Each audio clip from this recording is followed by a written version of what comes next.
આજે મિત્રો વાત કરીશું મઘા નક્ષત્રની. શું મઘા નક્ષત્ર આ વર્ષે કોરા જવાના છે, પછી વરસાદ થવાનો છે? શું કહી રહ્યું છે પંચાંગ અને શું કહી રહ્યું છે દેશી વિજ્ઞાન? તેની વાત કરીશું વિડીયોમાં. તો જરૂરથી જેટલા પણ ભાઈઓ જોડાઓ, નવા ખેડૂત ભાઈઓ હોવ તો ચેનલને સબસ્ક્રાઇબ કરી લેજો. જૂના ખેડૂત ભાઈઓ હોવ તો જે જોડાયેલા હોવ તે લાઈક અને શેર જરૂરથી કરી લેજો. તો ખાસ કરીને અંધી ચાલી રહી છે. અંધીમાં ખાસ વરસાદ જોવા મળ્યો નથી, ખાસ કરી કચ્છ અને સૌરાષ્ટ્રની અંદર.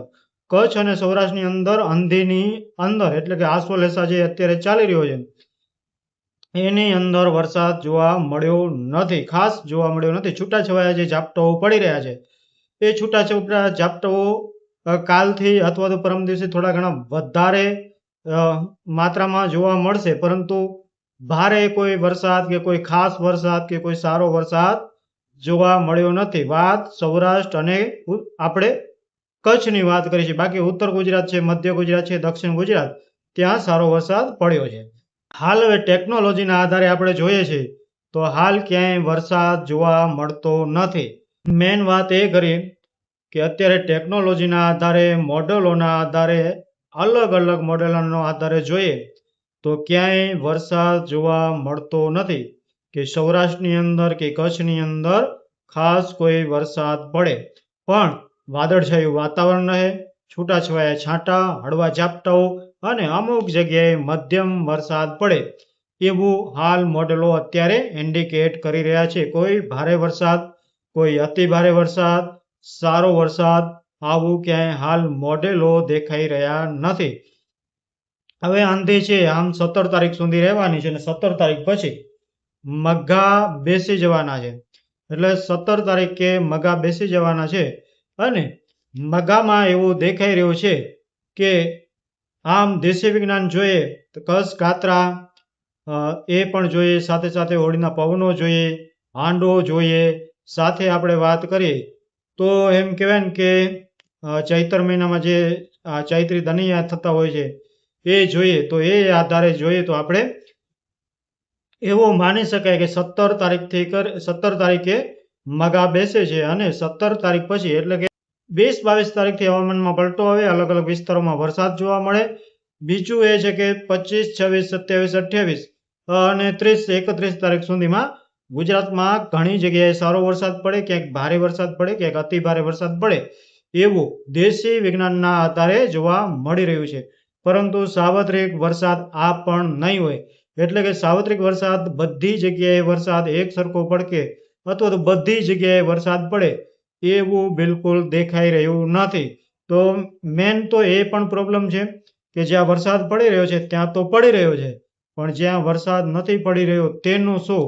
તો એવા વિસ્તારોમાં હવે આવનારા દિવસોમાં એટલે કે મઘામાં શું વરસાદ થશે કે નહીં થાય, આ પણ એક ખૂબ મહત્વની વાત છે.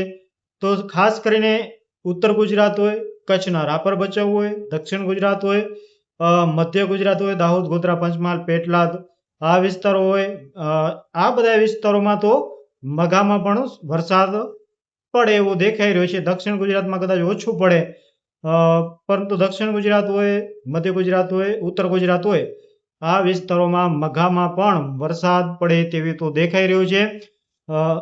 સૌરાષ્ટ્ર અને કચ્છના જે પશ્ચિમ કચ્છ કહીએ આપણે, કચ્છના પણ ઘણા બધા વિસ્તારો આમ જોઈએ તો નહીવત વરસાદ છે, ના બરાબર જ વરસાદ છે, દુષ્કાળ જેવી જ પરિસ્થિતિ છે.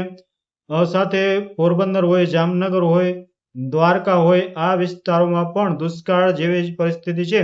જ્યાં લોકોને પાણી છે એ લોકોને પણ જરૂર અત્યારે તો 1-2 પિયત આપી દેશે, પરંતુ આવનારા સમયમાં જો વરસાદ ન થાય તો ત્યાં પણ આમ જોઈએ તો અત્યારે દુષ્કાળ જેવી જ પરિસ્થિતિ જોવા મળી રહી છે. અને હવે જો વરસાદ ન થાય તો ખેડૂતોની હાલત શું થાય એ આપણે બધાએ જાણીએ છીએ, કેમ કે હું પણ ખેડૂત છું અને તમે જો વિડીયો જોઈ રહ્યા છો તો તમે પણ ખેડૂત છો. તો હાલ અત્યારે પણ ખૂબ મુશ્કેલી પડી રહી છે. જે પાકો વાવ્યા છે તે પણ પીળા પડી રહ્યા છે, અથવા તો મગફળી છે એ કાળી અથવા તો પીળી પડી રહી છે. ઘણા ખેડૂત ભાઈઓને મગફળી ફરજ પડી છે ઉખેડી કાઢવાની, કેમ કે એમાં સોયા બેસતા જ નથી, ઉપરથી વરસાદ થતો નથી, પાણી છે નહીં, તો ઘણી જગ્યાએ સુકાઈ રહી છે. બપોર થાય એટલે મગફળી સાવ એટલે સાવ જમીન ઉપર સૂઈ જાય છે. આવી પરિસ્થિતિ જોવા મળી રહી છે સૌરાષ્ટ્રની અંદર, જ્યાં પાણીની સગવડ નથી એવા વિસ્તારોમાં. હવે ઘણા બધા ભાઈઓના ફોન પણ આવી રહ્યા છે કે અમારે પાણી આપવું કે નહીં. તો ભાઈ હું પહેલાથી પણ કહી રહ્યો છું કે જે ભાઈઓને પાણીની સગવડ હોય એ ભાઈઓએ પોતાનું પાક છે એને રાહ જોવડાવીને ખોટું નુકસાન કરવું જોઈએ નહીં. વરસાદ કદાચ પાણી આપો ને વરસાદ થાય તો પણ કાંઈ ખાસ ફરક પડે નહીં. તમને એવું લાગે કે કદાચ વરસાદ થશે તો નુકસાન થશે તો આપણે આછું પાણી આપીએ એવું હોય તો, વરસાદ ન થાય તો ફરી બીજી વાર પાણી આપી અને થાય તો નુકસાન ન થાય. આ રીતનું પણ આપણે પાણી આપી શકીએ છીએ. હવે મઘાની આપણે વાત કરીએ તો મઘા નક્ષત્ર એવો છે જે આખા ચોમાસા દરમિયાન જે પાણી પડી રહ્યું છે અને એમાં જો મઘા વરસાદનું પાણી પડે નહીં, મઘામાં જો વરસાદ થાય નહીં તો મોટામાં મોટો ખેડૂતોને નુકસાન થાય. કેમ કે આનો વરસાદ ખેડૂતો માટે અને ખેતી માટે કેમ મહત્વનું છે એની પહેલા આપણે વાત કરીશું અને પછી મઘામાં અને દેશી હવામાન, દેશી વિજ્ઞાન આધાર અને કસ કાતરાના આધારે શું કહી રહ્યા છે એની પણ વાત કરીશું.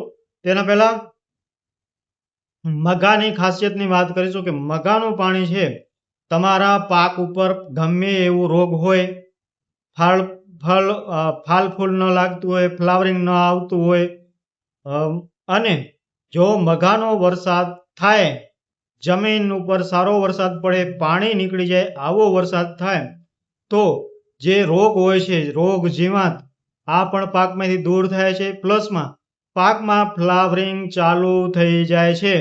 મેન વસ્તુ આ છે, પાકમાં ફ્લાવરિંગ ચાલુ થઈ જાય છે, રોગ જીવાત ઓછા થઈ જાય છે અને ખેડૂતોને ખૂબ લાભ થાય છે. એટલે મઘામાં વરસાદ થવું ખૂબ જરૂરી છે. હવે મોડેલો જોઈએ તો વરસાદ ક્યાંય બતાવતું નથી ગુજરાત ઉપર. ગુજરાતના અમુક વિસ્તારો છોડી દઈએ તો બીજા વિસ્તારોમાં મોડેલો, ટેકનોલોજી ક્યાંય હાલ આજના દિવસે વરસાદ બતાવતું નથી. જે ઝાપટાઓ પડી રહ્યા છે એ ઝાપટાઓ પડે છે એ તો ચાલુ રહેવાના છે, જે આપણે વાત કરીએ એ રીતે. પરંતુ જે ભારે રાઉન્ડ આવવો જોઈએ, સારો રાઉન્ડ આવવો જોઈએ એવો રાઉન્ડ ક્યાંય દેખાઈ રહ્યો નથી. હવે દેશી વિજ્ઞાનના આધારે આપણે વાત કરી તો નક્ષત્ર મઘા નક્ષત્ર એટલે કે નવું નક્ષત્ર મઘા નક્ષત્ર જે બેસવાનું છે એ 17 તારીખે 7:50 બેસે તેવી શક્યતાઓ છે. એટલે કે 17 તારીખના બપોર પછી હવામાનમાં પલટો જરૂરથી આવવો જોઈએ. જે વાદળછાયું વાતાવરણ છે એ દૂર થવા લાગે, 1-2 દિવસમાં વાદળાઓ છે એ દૂર થઈ જાય, આકાશ ચોખ્ખું થાય, આવી પણ શક્યતાઓ જોવા મળી રહી છે. અને પછી 2-4 દિવસ પછી હવામાનમાં ફેર બદલાવ જોવા મળે અને એક એવું બની શકે છે કે સિંગલ જે સિસ્ટમો છે એ ડેવલપ થાય. મોટો રાઉન્ડની વાત નથી કરતા, પરંતુ જે આપણે ખંડ વર્ષ થતી હોય છે, બપોર પછી વરસાદ થતો હોય છે એવા વરસાદ આપણે આમ તો જોઈએ તો 17 તારીખ, 18 તારીખ, 19 તારીખમાં ગમે ત્યારે શરૂઆત થઈ શકે છે. નહીં તો આપણે 20-22 તારીખ સુધીમાં આ વરસાદો જોવા મળે છે. સૌરાષ્ટ્રમાં પણ જોવા મળે એવી શક્યતાઓ છે, કચ્છમાં પણ જોવા મળે એવી શક્યતાઓ છે, દક્ષિણ ગુજરાત, મધ્ય ગુજરાત, ઉત્તર ગુજરાત અહીંયા તો વરસાદ થવાનો છે. કેમ કે બંગાળની ખાડીની સિસ્ટમ પણ આવી રહી છે, પરંતુ એ બંગાળની ખાડીની સિસ્ટમ છે એ શું મઘાની તારીખોમાં આવશે કે પછી એ 2 તારીખ, 5 તારીખ કે 6 તારીખ એટલે કે 7મ 8મ ઉપર આવે એ જોવાનું છે. તો મને એવું લાગતું નથી કે મઘાની તારીખામાં એ જે બંગાળની ખાડીની સિસ્ટમ છે એ ગુજરાત સુધી પહોંચે. પરંતુ જે આપણે બપોર પછી જે સિસ્ટમો બનતી હોય છે, બપોર પછી જે વાદળો બનતા હોય છે અને ગાજવીજ સાથે વરસાદ પડતું હોય છે, તો આ રીતનો વરસાદ મઘાની અંદર જોવા મળે તેવી પૂરેપૂરી શક્યતાઓ છે. આ માહિતી માત્ર ને માત્ર દેશી વિજ્ઞાન, કસ કાતરા અને આપણે પંચાંગના આધારે આપેલી છે. હવે મઘામાં આમ જોઈએ તો મઘા 17 તારીખે બેસે છે. મઘાનું વાહન છે મોર અને સહયોગી છે. સહયોગી હોય એટલે વરસાદ સારો પડવાની પૂરેપૂરી શક્યતા હોય.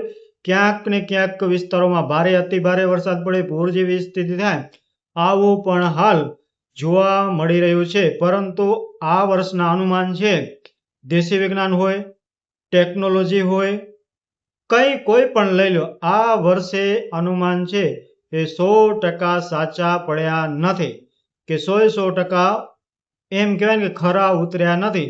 એટલે જે આપણે આ દેશી અનુમાન કરી રહ્યા છીએ, મગાનું અનુમાન કરી રહ્યા છીએ, મગાના વરસાદનું અનુમાન કરી રહ્યા છીએ, એ પણ કદાચ આપણે 100% ખરા ન ઉતરે એવું પણ બની શકે છે. એટલે આ ખેડૂતો માટે સામાન્ય જાણકારી માટે લેવાનું. બાકી તો હવામાન વિભાગની માહિતી, હવામાન વિભાગની જે અપડેટ આવે, હવામાન વિભાગનું મોડેલ પણ હાલ વરસાદ બતાવતું નથી, છૂટાછવાયા ઝાપટા સિવાય. તો આ પણ જોયા જેવું છે, સમજવા જેવું છે. એટલે ખાસ કરીને અનુભવની વાત કરી તો મગાની અંદર વરસાદ થાય તેવી પૂરેપૂરી શક્યતાઓ છે. લોકલ સિસ્ટમો બનશે. લોકલ સિસ્ટમો એટલે કે જે સવારમાં ગરમી થાય, બપોરના વાદળ થાય અને સાંજના 4-5 વાગ્યાથી કરી અને રાતના 9-10 વાગ્યા સુધી વરસાદ પડે, એ સિસ્ટમો લોકલ સિસ્ટમો બને તેવી પૂરેપૂરી શક્યતાઓ જોવા મળી રહી છે.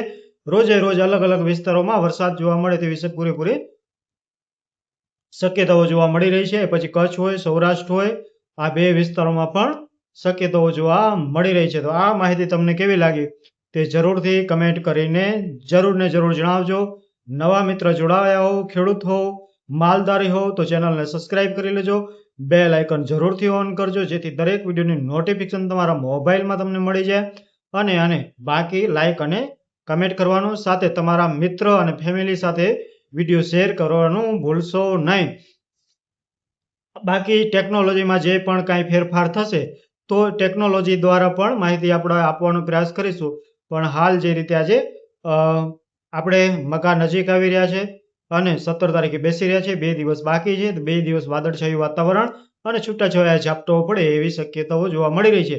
પણ જો 17 તારીખે બપોર પછી સાંજના જો આપણે સારા ઝાપટાઓ પડે, ભારે ઝાપટાઓ પડે તો એ આપણા માટે ખૂબ સારું છે. કેમ કે મગાનું પાણી છે એ ખેડૂત માટે, ખેતી માટે અમૃત સમૂહ ગણાય છે. તો ચાલો મિત્રો, માહિતી કેવી લાગી તે કમેન્ટ જરૂરથી કરીને જણાવજો. અને બાકી ફરી મળશું નવી અપડેટ સાથે નવા વિડીયોમાં. ત્યાં સુધી દરેક ખેડૂત ભાઈઓને જય માતાજી, વંદે માતરમ, જય ભારત, જય જવાન, જય કિસાન. સાથે સાથે બધા જ ખેડૂત ભાઈઓને રિપબ્લિક ડેની હાર્દિક શુભકામનાઓ. કાલે છે 15મી ઓગસ્ટ અને 15મી ઓગસ્ટ એટલે આપણું આમ તો ભારત દેશનું મોટું તહેવાર કહેવાય. તમે બધા જાણો જ છો. તો બધાને સ્વતંત્રતા દિવસની ખૂબ ખૂબ હાર્દિક શુભકામનાઓ.